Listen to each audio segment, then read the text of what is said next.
Hello વિદ્યાર્થી મિત્રો, આજે આપણે ધોરણ 6 વિષય વિજ્ઞાન 2025નું પેપરનું સોલ્યુશન લઈશું। એમાં પ્રશ્ન 1માં આમાં શું કહે છે, નીચેના દરેક પ્રશ્નના ઉત્તર માટે આપેલા વિકલ્પોમાંથી સાચો વિકલ્પ લખો। હવે પહેલો છે, નીચેના પૈકી નિવાસ સ્થાનનો જૈવ ઘટક કયો છે?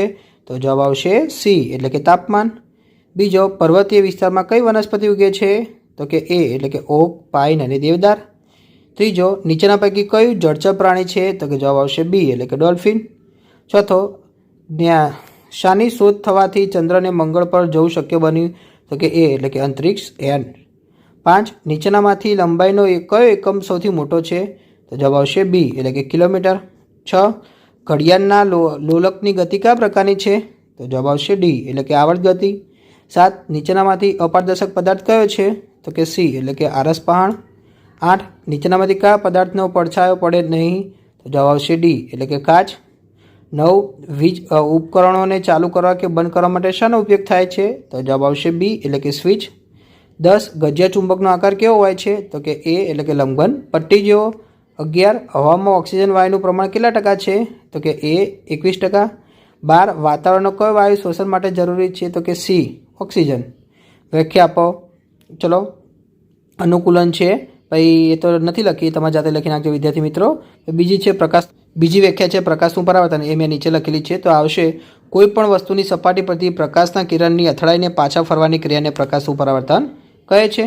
ચલો, ત્રીજી છે કે વિદ્યુત અવાહક પદાર્થ, તેની મેં લખેલી છે કે જે પદાર્થમાંથી વિદ્યુત પ્રવાહ પસાર ન થાય તેને વિદ્યુત અવાહક પદાર્થો કહે છે। પછી ચુંબકીય ધ્રુવો અને ભેજ, ચુંબકીય ધ્રુવોની મેં લખેલી છે જો ઉપર, તો કે ચુંબકના બંને છેડાની નજીક ચુંબકીય શક્તિ વધુ હોય કે ચુંબકના એકતા આગળના બંને ભાગને ચુંબકીય ધ્રુવો કહે છે। ભેજવાળી તમે વિદ્યાર્થી મિત્રો જાતે લખી નાખજો।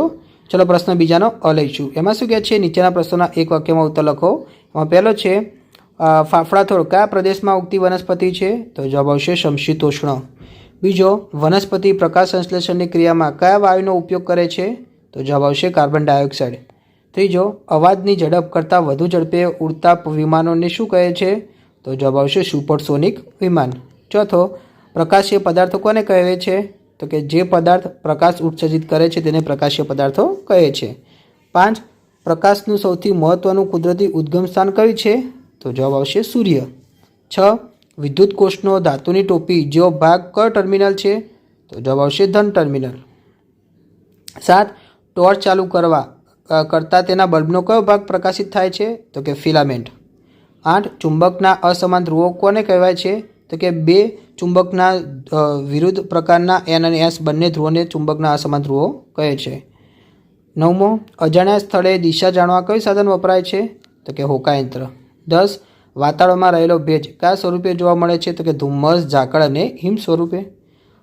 વિદ્યાર્થી મિત્રો તમારે જાતે લખવાનો છે। ક લઈએ કે નીચેના બે ઉદાહરણ આપો। એમાં પહેલો છે દરિયાઈ પ્રાણી, તો આવશે માછલી, ઓક્ટોપસ। બીજો, રણ પ્રદેશમાં રહેતા પ્રાણી, એમાં આવશે ઊંટ અને સાપ। ચલો, પ્રશ્ન ત્રીજો, એમાં શું કહે છે, આમાં નીચેના પ્રયોગોનું આકૃતિ દોરી વર્ણન કરો, એ તમારે જાતે કરવાનું છે રહેશે। એમાં પહેલો છે, વનસ્પતિ ઉત્સર્જનને પ્રતિચાર આપે છે તે સાબિત કરવું। બીજો, આપેલ લોખંડની પટ્ટીનું ચુંબક બનાવવું। ત્રીજો, પાણીમાં હવા દ્રાવ્ય સ્વરૂપમાં હોય છે તે દર્શાવવું। છે વૈજ્ઞાનિક કારણ આપી સમજાવવામાં પહેલો છે, વિમાન આકાશમાં ઉડે છે અને ખોરાક તરીકે પેટ્રોલ પીએ છે છતાં વિમાન નિર્જીવ કહેવાય છે। બીજો, અંધારા ઓરડામાંની વસ્તુ આપણને જોઈ શકાતી નથી। ત્રીજો, ઇલેક્ટ્રિશિયન દ્વારા ઉપયોગમાં લેવાતા સ્ક્રૂડ્રાઈવર અને પકડના હાથા પર પ્લાસ્ટિકનું આવરણ ચડાવેલું હોય છે। ચોથો, કારખાનામાં ભઠ્ઠીની ઉપર ઊંચી ચીમની રાખવામાં આવે છે।